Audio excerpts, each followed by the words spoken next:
Jesús Gellida, politòleg, escriptor, que tens algun llibre publicat i també un gran esportista,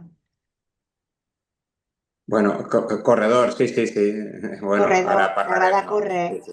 però per a Sí, participar en l'Atacama Crossing, que és una de les, o la cursa, diguem, més dura del món, està considerada, si no m'equivoco, i queda el número 20 de més de 150 participants. És per a felicitar-te, no, Jesús?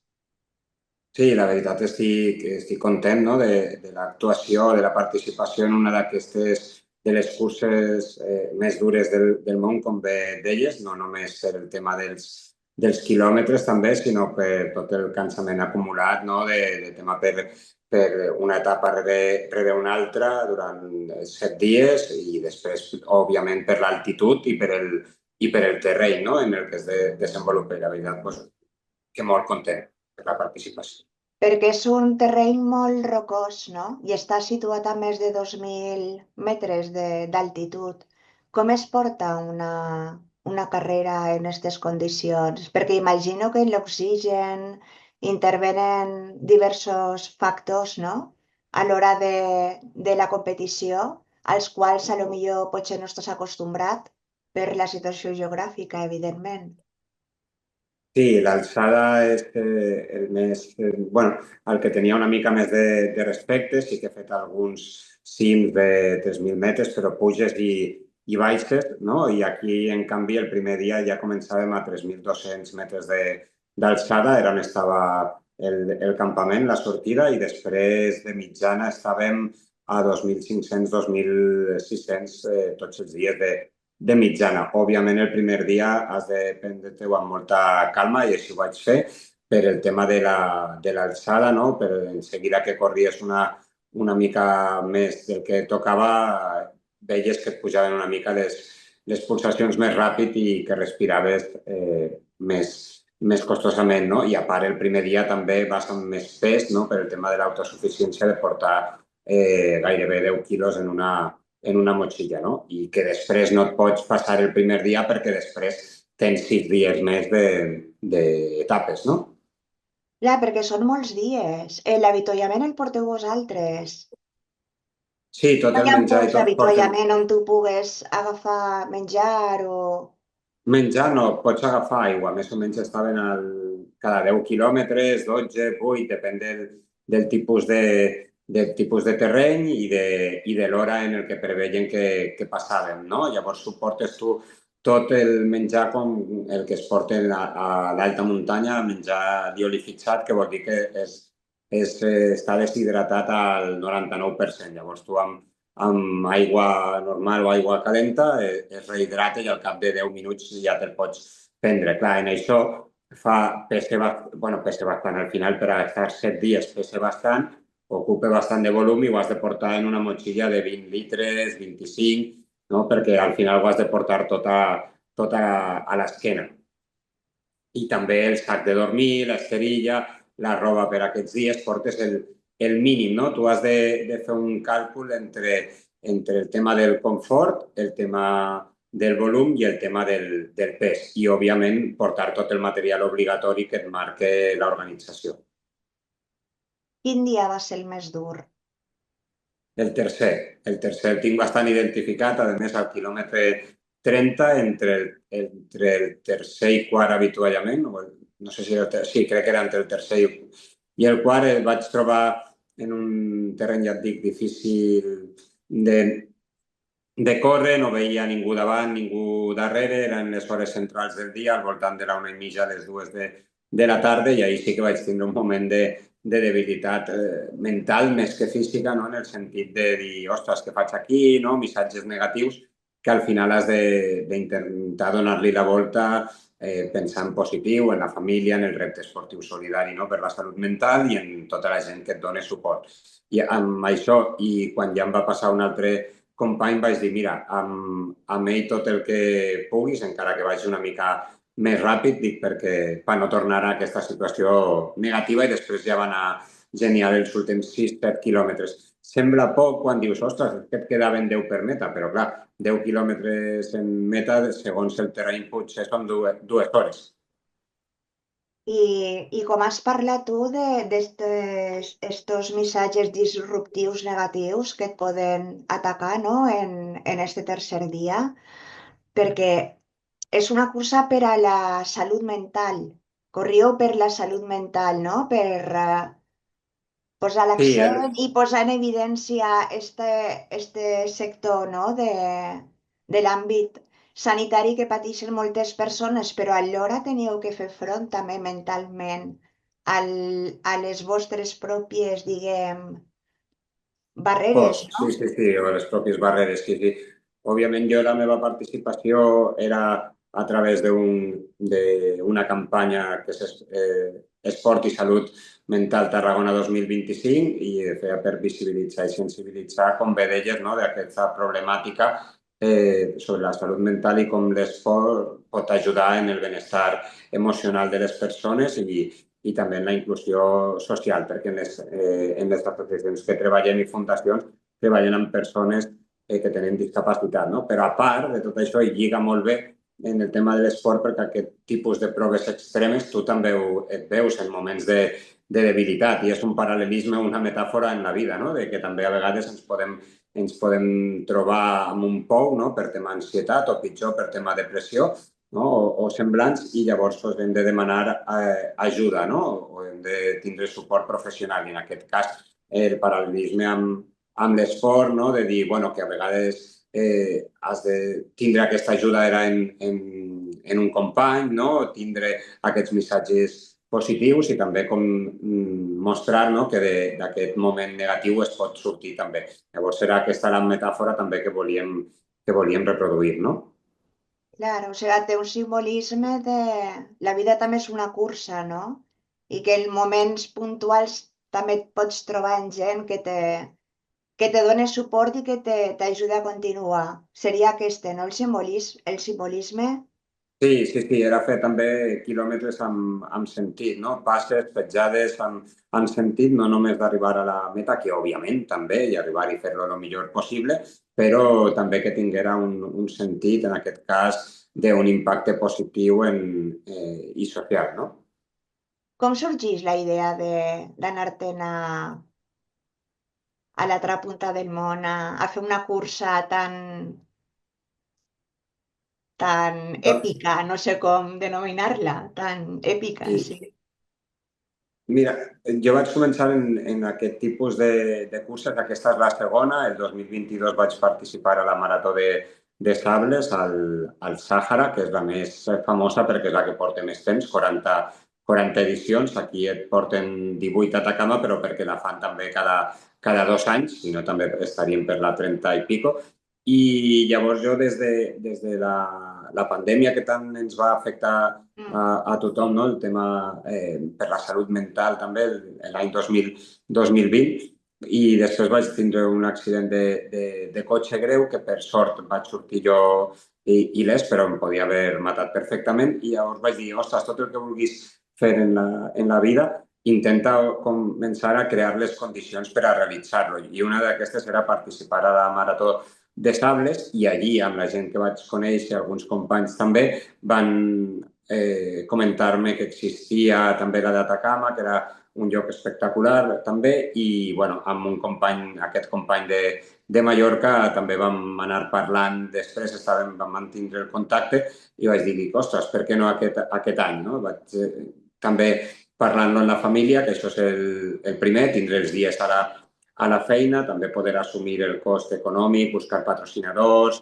i, òbviament, jo volia lligar-lo a una qüestió social, i per el tema de la meva feina tinc molt de contacte amb la gent de la Fundació Onada, i com una petita proposta que els vaig fer va sorgir tot aquest projecte, tota aquesta campanya durant tot el 2025, al que s'han unit més entitats i associacions, i es fan un munt d'activitats, xerrades i de més, no? Per la salut mental vinculada a l'esport. Llavors, molt content d'això, de petita proposta, i com s'ha cristal·litzat amb aquest gran projecte. Jesús, dime 3 o 4 paraules que et vinguen així les primeres que et vinguen a la ment, sobre quines característiques tens que tindre o adquirir per a participar en una carrera d'este tipus per una zona desèrtica Mm. que també necessites a la vida, no?, per a superar entrebancs. Quines característiques situem-nos com a corredors de fons en Mm. diferents àmbits vitals? Sí, primer de tot una motivació, no? En els dos àmbits, el tema també de superació, el tema d'una bona planificació i també i el tema d'aquest impacte que et deia, aquest impacte positiu, perquè jo podria haver fet, sí o sí, tenia clar que faria aquesta cursa i podria haver-la fet sense més, no? Però també sabia que tenia un recorregut mediàtic, no? Bastant potent i sempre m'ha agradat vincular-lo a qüestions socials. Així, en la Marató de Flandes ho vaig vincular a una qüestió mediambiental i aquí per el tema de la salut mental. I el paral·lelisme inclús havent participat i després parlant també amb periodistes com tu i altres, no? I hem fet encara veure molt més aquesta metàfora que és molt potent, no? L'aspecte de superació, motivació, planificació. Si no ho tens a la vida, a la feina, a la família, o si tens un problema de salut, si no ho tens, no? I acompanyament també seria l'altre. Si no, sí, tot, jo crec que el paral·lelisme és majúscul, no? Amb l'esport i amb la vida, ja sigui per tema laboral o per tema d'alguna problemàtica de salut. La I era recuperació molt, també... perdona, Alicia, i era Digues, molt digues. recurrent, la pregunta entre els companys i companyes era molt recurrent de per què fem això, no? Per què estem aquí. Era molt recurrent, Tothom la plantejava o tothom la deia, o sobretot durant l'etapa o al moment Amb el pas dels d'acabar-hi. dies i amb el pas dels dies imagino que s'ho preguntarien en més força, no? Perquè el Sí, cansament i tot el que ja portaven de cursa, clar. imagino que també afectava. Sí, i a més tu pensa que hi ha altres tipus de curses semblants en quant a format, però que després tu vas a un hotel. Vas a un hotel, et pots dutxar i pots descansar bé. Aquí no, aquí vas a una tenda de campanya amb 6 companys, si pots et neteges una mica amb l'aigua que et donen els peus i ja està. Vull dir, dorms amb el que portes a sobre, menges en el que portes també a sobre i descanses com pots, no? I inclús tot el tema de l'aseo personal pues, el fas al mateix desert, no? Llavors, clar, això ni descanses bé i li afegeix duresa, no? Per això de proves extremes.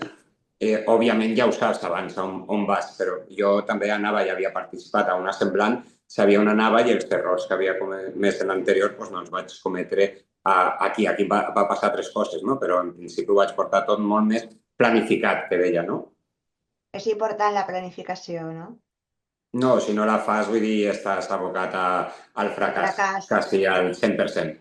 Uh-huh. Sí, el tema de que et quadri, ja no pel tema d'entrenament només, que és important, el fer quilòmetres i de més, sinó per el tema de planificació de tot un viatge a l'altra punta del món i planificació de la motxilla, de quin tipus de material, haver-lo provat, el tema de les sabatilles, el tema de la roba, el tema del pes, és essencial. O sigui que al final la matemàtica també intervé. Sí. Tens tu, a més, te diuen 2.000 quilocalories mínim per persona i dia, no? I després la planificació també això per al menjar del dia a dia i després el menjar durant l'etapa, que estàs fent un esforç, no? I també t'has de nutrir. Ara, tots tornem amb quilos de menys, Vull dir, segur. Això et volia preguntar, el retorn, la recuperació, com ha estat? Jo no em vaig pesar ni abans ni després, però segur que estic amb 3 o 4 quilos menys i la recuperació la primera setmana vaig menjar tot el que vaig voler i més. Sí que és veritat que també en els temes de recovery i alguns suplements Mm. nutricionals també. Dormir moltes hores i després ja als 10 dies vaig començar ja a rodar un poquet, a trotar i en aquests primers dies també estiraments molt suaus, exercicis de mobilitat, pilates o ioga, vull dir, Mm. una recuperació activa. Doncs, Jesús, tens algun altre projecte així de llarg recorregut o de moment? No, per ara sí que tinc moltes coses al cap. Aquesta organització també fa altres cursos d'aquest estil al desert del Gobi a Mongòlia, el fa també Mhm. a Nairobi, al desert ja ho diré, de l'Antàrtida també en fan una, molt heavy. Bueno, hi ha altres cursos també a Islàndia d'aquest estil i diferents deserts del món. Jo sé que alguna més, no sé quan, però alguna més caurà i en alguna altra, o continuant en aquest repte esportiu solidari o en algun altre tipus de buscar aquest impacte positiu. Ara per ara el que tinc és diverses maratons que ja estic inscrit, que em feia molta il·lusió la marató de Nova York que podré fer al novembre perquè vaig fer la marca hiperedat de majors de 45, em vaig classificar i després també a Sevilla a febrer del 2026. Però a partir d'ahir veurem com quadrem a casa, en la feina i en les associacions algun altre repte majúscul. Perquè serà sempre, la participació tindrà sempre una motivació social, és el que a tu t'agrada, que tinga que visibilitzi algun aspecte de la societat. Sí, Sempre va sí, sí. lligat, no? És el que te motiva també, no? Que estiga lligat a algun tipus de Sí, missatge social.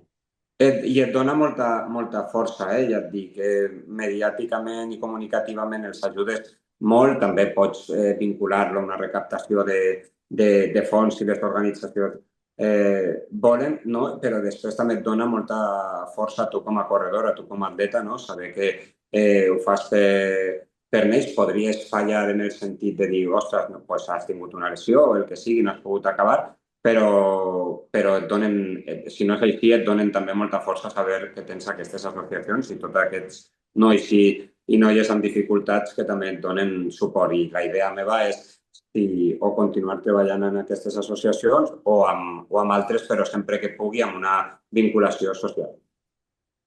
Doncs moltíssimes gràcies, Jesús, per atendre'ns i per visibilitzar en este tipus d'activitats que són curses per a mi èpiques, perquè per altitud, per dificultat del terreny, perquè està per llunyania, vull dir, tenen molts components per a denominar-les així, per la duració, per moltes coses. T'agraïm molt que t'hagis assomat aquí a la Rosa dels Vents i molta salut i molta Sí, motivació i molta il·lusió per a continuar corrent per aquests motius tan destacables, tan remarcables. moltes gràcies a vosaltres i a ti, Alicia, per fer-ne difusió i fer-vos partíceps també. Fins la propera, Jesús. Sí, sí. Fins la propera.